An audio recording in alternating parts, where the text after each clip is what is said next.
영국의 한 대학원생이 세상을 뒤집어 놓았습니다. 한국에 대한 깊은 편견을 가지고 있던 이 서양인이 우연히 접한 한 논문 때문에 평생 믿어왔던 역사관이 완전히 무너져 내렸는데요. 일본군 위안부 문제를 둘러싼 충격적인 진실을 마주한 그는 결국 자신의 편견을 버리고 직접 한국을 찾아왔습니다. 그곳에서 만난 어떤 인물들과 경험이 그를 완전히 다른 사람으로 바꿔놓았을까요? 특히 96세의 한 할머니와의 만남은 그의 인생을 영원히 바꿔놓았습니다. 그가 영국으로 돌아간 후 발표한 논문은 학계의 폭풍을 일으켰고, 이제 그의 이야기는 역사적 진실을 마주하는 용기가 얼마나 중요한지 보여주는 상징이 되었습니다. 그가 발견한 충격적인 진실과 마음을 울리는 여정을 지금부터 함께 살펴보겠습니다. 저는 대학 도서관 책상에 앉아 있었어요. 주변엔 높다란 책장들이 있고 책장을 넘기는 조용한 소리만 들려오고 있었죠. 제 이름은 알렉산더 스미스입니다. 영국의 한 대학교에서 역사학을 공부하는 대학원생이었어요. 몇 시간이나 앉아있다 보니 나무 의자가 엉덩이에 단단하게 느껴지고 있었습니다. 높은 창문 밖으로 초록빛 캠퍼스에 비가 부슬부슬 내리고 있었어요. 역사는 항상 제 열정이었습니다. 과거에 대해 배우고 교수님들이 칭찬하는 논문을 쓰는 걸 정말 좋아했죠. 하지만 그때 저는 제가 모르는 문제가 있었어요. 한 번도 가보지 않은 곳들에 대해서도 모든 걸 다 안다고 생각하고 있었거든요. 한국도 그런 곳 중 하나였습니다. 노트북 화면에서 한국 관련 뉴스를 볼 때마다 빠르게 지나치기 일쑤였어요. TV에서 보거나 짧은 뉴스 기사에서 읽은 것만으로 한국에 대한 생각을 이미 굳혀버렸던 거죠. 그런 생각들은 대부분 좋지도 공정하지도 않았지만 그땐 그걸 깨닫지 못하고 있었어요. 이 아시아 국가들은 항상 뭔가로 시끄럽네 팻말을 든 한국 시위대를 보여주는 뉴스 사이트를 닫으며 혼잣말을 했어요. 뭐가 그렇게 중요하다고. 그들이 왜 시위하는지 이해하려 하지도 않았고 솔직히 알아보려는 노력도 전혀 하지 않고 있었습니다. 서양 역사만이 중요하다고 생각하고 있었어요. 캠퍼스 근처 제 작은 아파트는 역사책들로 가득했지만 한국 역사에 관한 책은 단 한 권도 없었어요. 책장에는 유럽 전쟁과 미국 정치에 관한 책들이 빼곡히 꽂혀 있었지만 아시아는 그저 지도 위의 이름일 뿐이었죠. 아시아 역사가 뭐 그렇게 중요하다고 그렇게 생각하고 있었어요. 지금 생각하면 정말 부끄러운 일이지만 그땐 그게 당연하다고 여기고 있었어요. 비 오는 어느 화요일 아침 모든 게 바뀌기 시작했습니다. 콜린스 교수님과 주간 미팅을 위해 사무실에 들어갔어요. 교수님은 책상 뒤에 앉아 계셨고 단정하게 뒤로 묶은 회색 머리에 안경을 코 위에 걸치고 계셨습니다. 교수님 사무실 벽은 세계 각지 연구 여행에서 가져온 지도와 사진들로 가득했어요. 알렉산더, 자네 연구 주제에 대해 생각해봤네? 안경 너머로 저를 바라보며 말씀하셨어요. 유럽 역사에 관한 자네 연구는 좋지만 시야를 더 넓혀야 해. 세계는 유럽만 있는 게 아니니까. 교수님은 서류 폴더를 건네주셨습니다. 새 연구 프로젝트를 배정했어. 아시아의 전후 문제, 특히 일본과 한국 사이의 위안부 논쟁을 살펴보게 될 거야. 얼굴에 실망한 기색이 드러나지 않도록 애쓰고 있었어요. 솔직히 말하면 왜 동양의 역사를 공부해야 하는지 이해가 안 됐거든요. 제 전공은 유럽사인데. 그래도 별 열정 없이 폴더를 받았습니다. 그때는 이 순간이 제 인생을 바꿀 거라고는 상상도 못하고 있었어요. 정확히 어떤 내용인가요? 서류를 훑어보며 물었어요.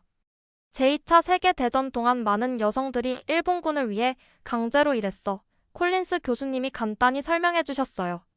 무슨 일이 있었고 각 국가들이 이 역사를 어떻게 다뤄야 하는지에 대한 논쟁이 아직도 있어. 중요한 연구야, 알렉산더.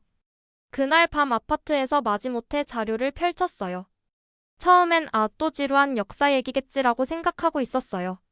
그런데 하버드 법대 마크 램지어 교수 논문에 대한 언급을 발견했죠. 그의 논문은 이 여성들이 강제가 아니라 스스로 선택했다고 주장하고 있었어요. 이 논문 때문에 전 세계에서 많은 사람들이 격분하고 있었죠. 흥미롭네. 의자에 똑바로 앉으며 생각했어요. 왜 사람들이 그렇게 오래전 역사에 대해 그토록 화를 내고 있는 걸까? 단순한 역사적 사실이 아니라 뭔가 더 큰 의미가 있나 보네. 인터넷을 검색해보니 이 주제에 관한 수백 개의 논쟁 기사가 나왔어요. 일부 역사학자들과 인권단체들은 램지어의 논문을 출판해서 철회해야 한다고 주장하고 있었습니다. 그들은 이 논문이 고통받은 여성들에게 잘못되고 상처를 준다고 말하고 있었어요. 밤늦게까지 읽고 있었습니다. 읽으면 읽을수록 더 혼란스러워졌어요. 지금은 나이가 많으신 그 할머니들이 어린 소녀였을 때 자기 집에서 강제로 끌려갔던 그 끔찍한 이야기를 들려주고 있었죠. 그런가 하면 이런 이야기들이 사실이 아니거나 과장됐다고 말하는 사람들도 있었어요. 책과 논문만으론 진실에 다가갈 수 없다는 생각이 점점 강하게 들고 있었어요. 노트북을 닫고 창밖 밤하늘을 바라봤어요. 별들이 흐릿하게 보이고 있었죠. 처음으로 이 중요한 역사에 대해 제가 얼마나 무지했는지 깨달았습니다. 그동안 한국이란 나라를 너무 쉽게 판단하고 있었어요. 전문가라는 편안한 착각은 사라지고 불편한 질문들이 마음속에서 울리고 있었어요. 내가 정말 알고 있는 게 맞나? 지금까지 내 생각은 편견에 불과한 건 아닐까? 다음 날 아침 캠퍼스를 빠르게 가로질러 걸으며 밤사이 내린 비로 생긴 웅덩이들을 피하고 있었어요. 이른 시간인데도 이미 일하고 계시는 콜린스 교수님을 사무실에서 찾았습니다. 한국에 가야 할 것 같아요. 인사도 없이 말했어요. 이 문제를 그냥 읽는 것만으로는 이해할 수 없을 것 같아요. 직접 증거를 보고하는 사람들과 얘기해봐야 할 것 같습니다. 콜린스 교수님은 놀란 표정을 짓고 계셨어요. 그러다 살짝 미소를 지으셨죠. 자네가 직접 배워야 할 것이 있을지도 모른다고 인정하는 걸 처음 듣는구먼. 교수님이 말씀하셨어요. 아주 훌륭한 생각이라고 생각해. 교수님 사무실을 나오면서 설레기도 하고 긴장되기도 했어요. 한국에 가본 적이 없었거든요. 언어도 못하고 거기서 뭘 발견할지도 몰랐죠.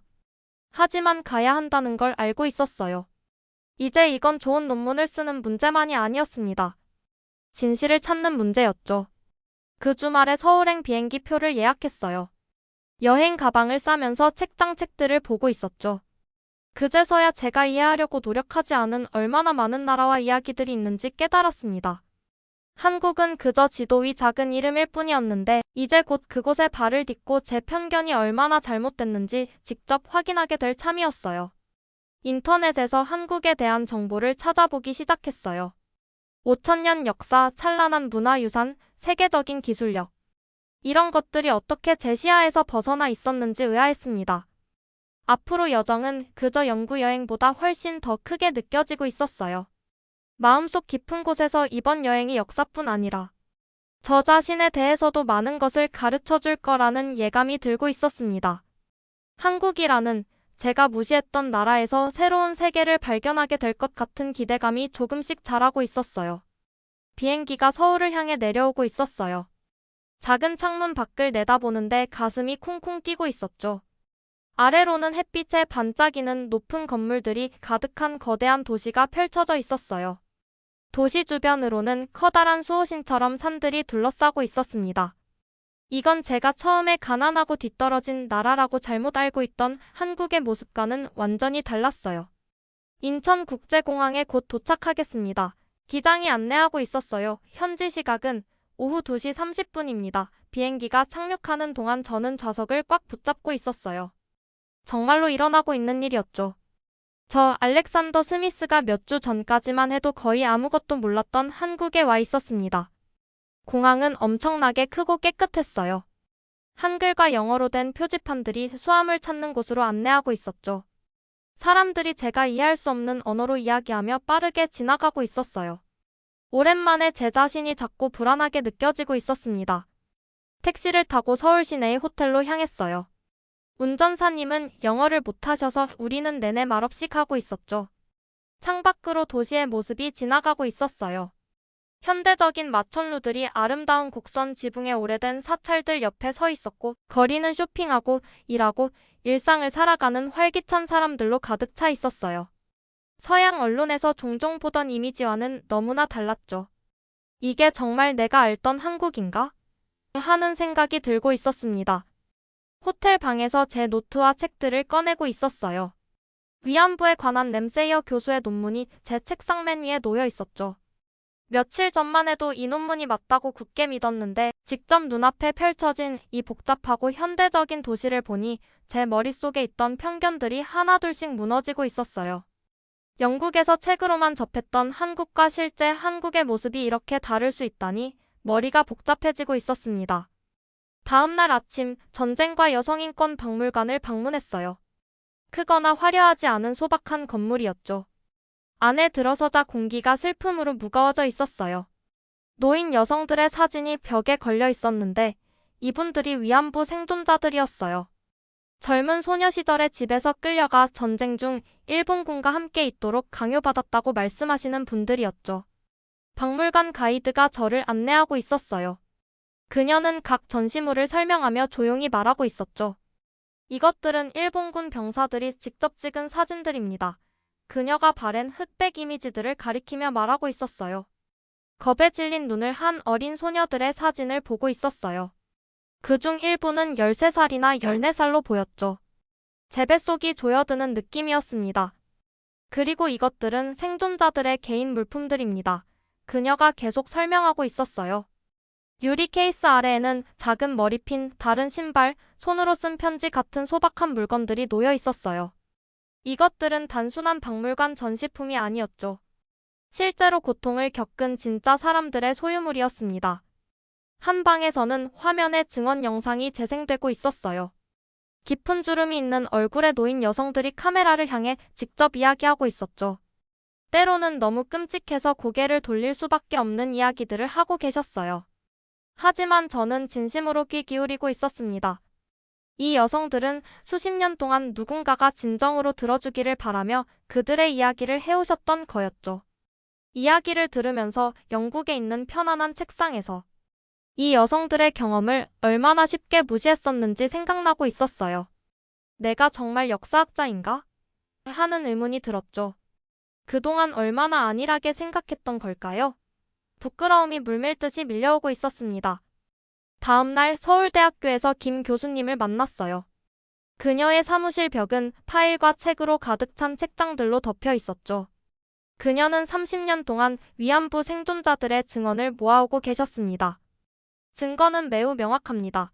김 교수님이 책상에 서류 뭉치를 놓으며 말씀하셨어요. 이 여성들은 강제로 끌려갔거나 거짓 일자리 약속으로 속았습니다. 많은 이들이 어린 10대였죠. 그녀는 군사문서, 강제 검진을 보여주는 의료기록, 수송기록들을 보여주고 계셨어요. 이 종이 조각들은 램세이어 교수의 주장과는 매우 다른 이야기를 들려주고 있었습니다. 하지만 제 연구 여정은 단순하지 않았어요. 역사적 진실에 관한 국제회의에서 일본의 다나카 교수를 만났는데 그는 모든 걸 의심하고 감정에 휘둘리지 말아야 한다고 조심스럽게 말씀하셨죠. 역사는 명확한 사고를 필요로 합니다. 그가 말하고 있었어요. 그의 말은 제가 역사가로서 받은 훈련을 생각나게 했지만 저에게 뭔가 변화가 일어나고 있었습니다. 문서도 중요하지만 사람들의 이야기도 중요했어요. 그날 저녁 위안부 생존자들에 관한 귀향이라는 영화 상영회에 참석했어요. 극장은 어둡고 조용했죠. 주변에서는 사람들이 얼굴에 눈물을 흘리며 보고 있었어요. 영화 속 여성들은 더 이상 단순한 역사적 인물이 아니었습니다. 그들은 어머니, 딸, 인생이 영원히 바뀐 사람들이었어요. 영화가 끝나고 불이 켜지자 근처에서 울고 있는 젊은 일본 여성을 발견했어요. 우리는 로비에서 이야기를 나누기 시작했죠. 그녀의 이름은 사쿠라이 스미레였고 도쿄에서 온 서울 유학생이었습니다. 일본 학교에서는 이것에 대해 전혀 배우지 못했어요. 그녀가 눈물을 닦으며 말하고 있었죠. 우리 역사책은 이런 것들을 가르쳐주지 않아요. 어떻게 이렇게 중요한 역사를 몰랐을 수 있을까요? 그녀의 말이 저에게 강하게 다가오고 있었어요. 이건 단지 다른 역사적 의견의 문제가 아니었습니다. 고통스러운 진실이 기억되거나 잊혀지느냐의 문제였어요. 그날 밤 호텔 방으로 돌아와 침대 위에 펼쳐진 연구 노트들을 보고 있었어요. 제 원래 생각들이 이제는 얼마나 얕고 편협했는지 부끄러움이 밀려오고 있었습니다. 영국에서는 객관적인 학자라고 자부했는데 알고 보니 저도 많은 편견을 가지고 있었던 거죠. 저는 간단한 답을 빨리 찾을 수 있을 거라 생각하며 한국에 왔었는데 대신 진실이 생각보다 더 명확하면서도 더 복잡하다고 깨닫고 있었어요. 한국이라는 나라와 그 역사가 제가 생각했던 것보다 훨씬 깊고 다층적이었습니다. 서울의 반짝이는 불빛을 창밖으로 바라보고 있었습니다.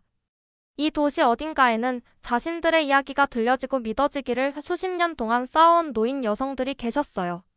저는 역사를 연구하러 한국에 왔지만 이제 저도 그 역사의 일부라고 깨닫고 있었죠. 제가 이 이야기를 어떻게 전하느냐가 중요했습니다. 역사학도로서 살아온 시간 중에 처음으로 역사가가 갖는 진정한 무게를 느끼고 있었어요. 그건 단지 날짜와 문서 문제가 아니었어요. 인간의 삶과 그들의 진실이 존중받거나 지워지느냐에 관한 일이었죠. 내일 저는 실제 생존자를 만날 예정이었어요. 긴장되었지만 열린 마음으로 들어야 한다고 생각했죠. 한국에서의 제 여정은 이제 막 시작되었고 이미 저는 비행기에서 내렸던 그 사람과 같은 사람이 아니었습니다. 오늘은 정말 중요한 날이에요. 박할머니, 실제 위안부 피해자 생존자를 만날 예정이었죠. 할머니는 이제 96세가 되셨어요. 제 손이 약간 떨리고 있었어요. 핸드폰으로 주소를 확인하며 아파트 건물로 걸어 올라가고 있었습니다. 처음 한국에 도착했을 때는 낯선 문화와 언어의 어색함을 느꼈어요. 위안부 문제도 단순히 역사적 논쟁 중 하나로만 생각하고 있었죠. 그래서 할머니를 만나는 게 더 긴장되었는지도 몰라요. 건물은 오래됐지만 잘 관리되어 있었어요. 입구에는 화분들이 줄지어 놓여 있었고요. 아파트는 제가 상상했던 것보다 훨씬 따뜻하고 정갈했어요. 한국에 대한 제 고정관념이 하나씩 깨지고 있었습니다. 엘리베이터를 타고 4층으로 올라가 문을 살짝 두드렸습니다.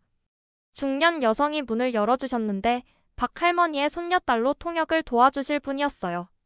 박할머니는 햇살이 가득한 작은 거실에 앉아 계셨어요. 벽에는 가족 사진들과 아름다운 한국 그림들이 걸려 있었습니다. 연약하고 약한 모습을 예상했는데 할머니는 의자에 꼿꼿이 앉아 계셨어요. 눈빛은 또렷하고 경계심이 있었죠. 주름지고 반점 있는 손은 무릎 위에 차분히 놓여 있었습니다. 만나주셔서 감사합니다. 한국에서 예의 바른 방법이라고 배운 대로 살짝 고개를 숙이며 말씀드렸어요. 박할머니는 제 얼굴을 자세히 살펴보고 계셨습니다. 손녀딸을 통해 왜 할머니의 이야기를 듣고 싶은지 물으셨어요. 이전에도 많은 사람들이 찾아왔다고 하셨죠. 기자들, 학생들, 다른 연구자들까지. 할머니는 제가 진정으로 귀 기울일 것인지 알고 싶어 하셨어요. 솔직하게 제 연구에 대해 말씀드리고 이전에 가졌던 의구심도 인정했습니다. 직접 진실을 듣기 위해 영국에서 왔다고 말씀드렸어요. 할머니는 천천히 고개를 끄덕이셨어요. 제 몰랐던 것들에 대해 이해해 주시는 것 같았습니다. 그리고 이야기를 시작하셨습니다. 다음 3시간 동안 저는 중간에 한마디도 하지 않고 집중해서 듣고 있었어요. 할머니는 차분하면서도 힘이 실린 목소리로 천천히 이야기하고 계셨어요. 가끔 물을 마시거나 숨을 고르기 위해 멈추기도 하셨습니다. 손녀딸이 통역을 해주면서 때로는 눈물을 닦기도 했지만 할머니는 계속 침착함을 유지하고 계셨어요. 박할머니는 겨우 15살이었을 때 마을에서 끌려간 이야기를 들려주셨어요. 일본 군인들이 와서 전쟁 지원을 위해 공장에서 일할 소녀들이 필요하다고 했대요. 부모님은 보내기 싫어하셨지만 군인들이 협박했다고 하셨습니다. 다른 겁에 질린 소녀들과 함께 트럭 뒤에서 긴 여정을 했던 이야기를 들려주셨어요. 아무도 그들을 기다리고 있는 것이 무엇인지 몰랐대요. 군대 캠프에 도착했을 때 모든 것이 바뀌었다고 하셨습니다. 옷을 빼앗기고 새 이름을 받았으며 울거나 도망치려 하면 맞았다고 하셨어요. 박할머니는 소매를 걷어 당시 받은 팔의 상처를 보여주셨어요. 그녀가 견뎌낸 것의 실제적인 증거였습니다. 이 과거의 흔적을 보여주시는 동안 할머니의 눈은 계속 저를 바라보고 계셨어요.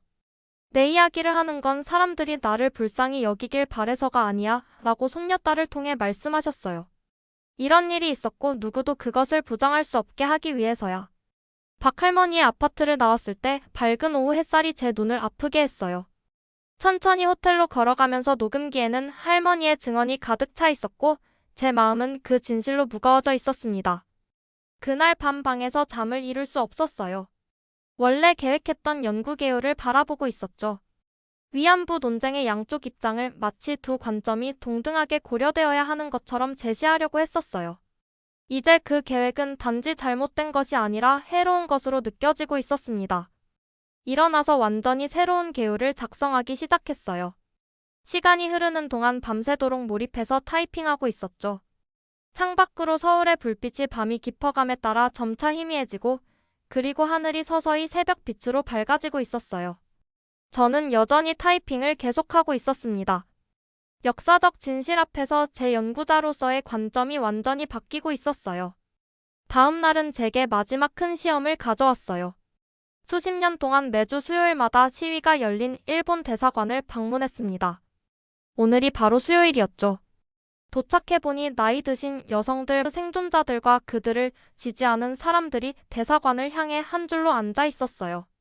그들 뒤에는 팻말과 현수막을 들고 있는 젊은 사람들이 서 있었죠.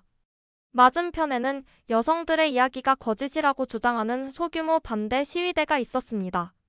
그 모든 것의 중심에는 의자에 앉아있는 어린 소녀의 간단한 청동상이 서 있었어요. 이것이 모든 위안부를 대표하는 평화의 소녀상이었습니다. 오늘은 누군가 추위로부터 그녀를 보호하기 위해 화려한 스카프를 목에 둘러놓았더군요. 저는 시위의 일부도 아니고 완전히 분리된 것도 아닌 채로 지켜보고 있었어요. 머리 위로는 회색 구름이 모여들고 있었고 제 고민 많은 생각과 비슷했죠. 곧 가벼운 비가 내리기 시작했습니다. 나이든 생존자들은 움직이지 않았어요. 비가 그들의 코트와 머리카락을 적시는 동안에도 그들은 조용한 위엄을 지키며 앉아 있었습니다. 수십 년 동안 모든 종류의 날씨 속에서도 보이고 들리기를 원하는 그들의 의지가 저를 깊이 감동시키고 있었어요. 반대 시위대 중 일부가 그 여성들이 거짓말쟁이라고 한국과 일본이 서로 미워하게 만든다고 소리치기 시작했어요. 그 말들이 마치 물리적인 타격처럼 느껴졌습니다. 어떻게 누구든 이 나이든 여성들에게 그런 말을 소리칠 수 있을까요? 차가운 비 속에 서서 이 대립하는 집단 사이에서 저는 내면의 싸움과 마주하고 있었어요. 수년 동안 저는 역사 연구에서 중립적이고 객관적인 것을 자랑스럽게 여겼습니다. 이것이 저를 좋은 역사학자로 만든다고 생각했었죠. 하지만 이제 때로는 중립을 주장하는 것이 실제로 강자의 편에 서서 약자에 맞서는 것을 의미한다는 것을 깨닫고 있었어요. 때로는 양쪽 입장을 동등하게 제시하는 것이 실제로 진실을 숨기는 데 도움이 된다는 것을요. 비가 더 세차게 내리고 있었습니다. 머리카락에서 눈으로 물이 떨어지고 있었어요. 제 노트북이 적고 있었지만 저는 움직이지 않았습니다. 이 순간이 중요했어요. 이곳에서 제가 어떤 역사학자, 어떤 사람이 될 것인지 결정하고 있었죠. 균형 잡힌, 객관적인 같은 편안한 단어들 뒤에 숨을 것인가? 아니면 증거가 보여주는 것을 명확히 말할 용기를 가질 것인가? 박할머니의 목소리가 제 마음속에 울려 퍼지고 있었어요. 내 이야기를 하는 건 이런 일이 있었고 누구도 그것을 부정할 수 없게 하기 위해서야. 진실이 항상 양쪽 입장의 중간 지점에 있는 건 아니에요. 때로는 진실이 한쪽에 굳건히 서 있는 것이죠. 진실은 중요해요. 비가 코트를 적시는 가운데 저는 혼잣말을 하고 있었어요. 역사는 중요해요. 우리가 그것을 어떻게 말하는지가 중요하죠. 핸드폰을 꺼내 비에 젖은 스카프를 두른 평화의 소녀상 사진을 찍었습니다. 이 이미지, 이 여성들, 이 순간 이 모든 것이 제 연구에 들어갈 것이었어요. 많은 동등한 견해 중 하나의 관점으로서가 아니라 정직하게 말해줘야 할 역사의 중심으로서요. 호텔로 걸어 돌아오는 길에 서울의 거리를 새롭게 바라보고 있었어요. 이 도시, 이 나라가 처음과는 다르게 느껴지고 있었습니다. 한국인들의 역사적 아픔과 그것을 기억하려는 의지가 이제는 존경스럽게 다가왔어요. 제 옷은 완전히 젖어 있었지만 마음은 그 어느 때보다 맑아져 있었습니다. 이제 제 연구가 무엇을 말해야 하는지, 그리고 왜 그것을 말하는 것이 그토록 중요한지 알고 있었어요. 한국에서의 마지막 한 주가 정말 빨리 지나가고 있었어요. 사실 처음 한국에 도착했을 때만 해도 저는 이곳에 별 관심도 없었고 그저 논문 자료만 수집하면 된다고 생각했었어요. 뉴스에서 한국 관련 기사가 나오면 무심코 넘기곤 했던 제가 이제는 이 나라의 모든 것이 소중하게 느껴지고 있었죠. 저는 매일 기록 보관소와 도서관에서 긴 시간을 보내며 문서들을 조심스럽게 촬영하고 자세한 메모를 남기고 있었어요. 찾아낸 증거 하나하나가 정말 소중하게 느껴졌습니다. 마치 오랫동안 잃어버렸던 퍼즐 조각을 드디어 제자리에 맞춘 것 같은 기분이었어요. 하지만 제가 얻은 가장 큰 보상은 모아둔 서류가 아니었어요. 바로 제 안에서 일어나고 있던 변화였죠. 처음 한국에 도착했을 때 저는 제가 많은 것을 알고 있다고 생각했었어요. 그런데 지금은 제가 얼마나 적게 알고 있었는지 깨닫게 됐습니다. 이런 느낌이 슬프거나 실망스럽지 않았어요. 마치 오랫동안 반쯤 감고 있던 눈을 드디어 완전히 뜬 것 같은 기분이었죠. 제가 알던 한국은 교과서 속 몇 줄의 설명이 전부였는데 이제는 살아 숨쉬는 사람들의 이야기로 가득 찬 곳이 되어가고 있었어요. 서울에서의 마지막 날, 저는 수미와 점심을 먹기로 했어요. 우리는 아름다운 공원 근처 작은 식당에서 마주 앉아 있었습니다. 봄바람에 실려오는 달콤한 향기가 코끝을 간지럽히고 있었고 근처 나무에서는 벚꽃 잎들이 살랑살랑 떨어지고 있었죠. 여기서 배운 모든 것을 가지고 뭘 할 계획이에요? 수미가 식사를 마무리하며 물었어요. 저는 창밖으로 바쁘게 오가는 사람들을 바라보고 있었습니다. 한때 저에게 전혀 낯설었던 이 도시에서 일상을 살아가고 있는 사람들이었죠. 진실을 말할 거예요. 저는 간단히 대답했어요. 최대한 정직하고 완전하게요. 영국으로 돌아가는 비행기는 한국으로 올 때보다 훨씬 길게 느껴졌어요. 한국에 올 때는 그저 의무감으로 가득 찬 여행이었는데 돌아갈 때는 마음 한켠이 아쉬움으로 가득 차 있었습니다. 언제 다시 이 나라를 방문할 수 있을까 생각하고 있었죠. 창문 너머로 구름이 지나가는 모습을 바라보며 제가 얼마나 달라졌는지 생각하고 있었어요. 제 노트북은 사실 날짜, 인용구로 가득 차 있었지만 가장 중요한 변화는 아무도 볼 수 없는 것들이었어요. 바로 제 마음과 생각 속에 일어난 변화들이었죠. 대학 캠퍼스로 돌아왔을 때 모든 것이 떠날 때와 똑같아 보였어요. 같은 오래된 건물들, 같은 녹색 잔디밭, 수업을 향해 서두르는 같은 학생들. 하지만 저는 몇 주 전에 떠났던 그 알렉산더가 아니었습니다. 제 교수님은 즉시 변화를 알아차렸어요. 저는 새로운 연구 자료와 수정된 개요를 보여드리기 위해 교수님을 만났습니다. 교수님은 제 메모를 읽으며 눈썹을 치켜 올리고 계셨어요. 원래 접근법과 아주 다르네요. 교수님이 안경 너머로 저를 바라보며 말씀하셨어요. 혹시 당신의 의견에 동의하지 않을 사람들의 대비는 하고 있나요? 저는 박 여사의 흔들림 없는 눈빛, 비 내리는 날에도 앉아 계시던 할머니들, 그리고 자국의 역사에서 배우지 못했던 진실을 알게 되었을 때 소미의 눈물을 떠올렸어요. 네, 저는 교수님께 대답했어요. 어떤 진실은 비록 불편하더라도 알려야 할 가치가 있습니다. 논문 쓰기는 제가 지금까지 해본 일 중 가장 어려운 작업이 되었어요. 저는 도서관에서 긴 날들과 밤을 보내고 있었습니다. 때로는 컴퓨터 화면을 몇 시간씩 바라보며 배운 것을 설명할 적절한 단어를 찾으려 애쓰고 있었죠. 이제 이건 단지 좋은 학점을 받기 위한 것이 아니었어요. 중요한 이야기를 진실되게 전하는 일이었습니다. 쓰는 모든 문단마다 저는 스스로에게 어려운 질문을 던지고 있었어요. 내가 증거에 충실한가? 자신의 이야기를 나눠준 여성들의 목소리를 존중하고 있는가?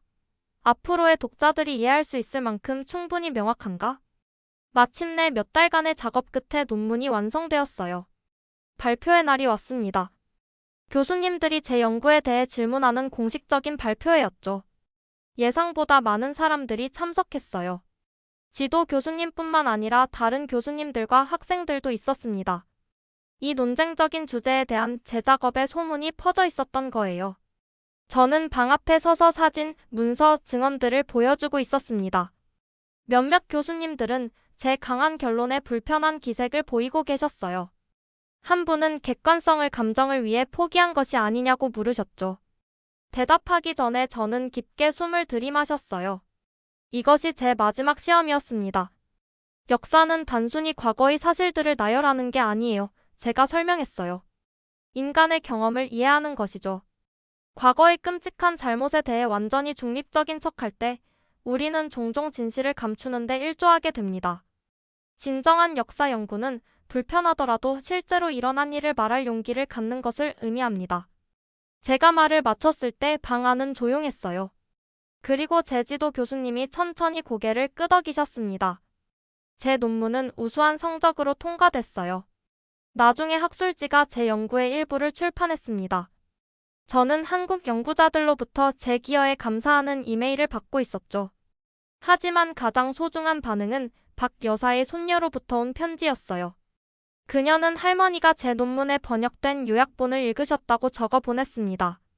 할머니께서 간단히 말씀하셨어요. 그 청년은 우리의 목소리에 진심으로 귀 기울였어.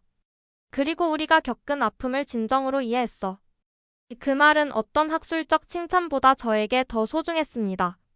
지금 제가 강의하는 대학의 새 사무실에는 작은 평화의 소녀상 복제품을 책상 위에 두고 있어요.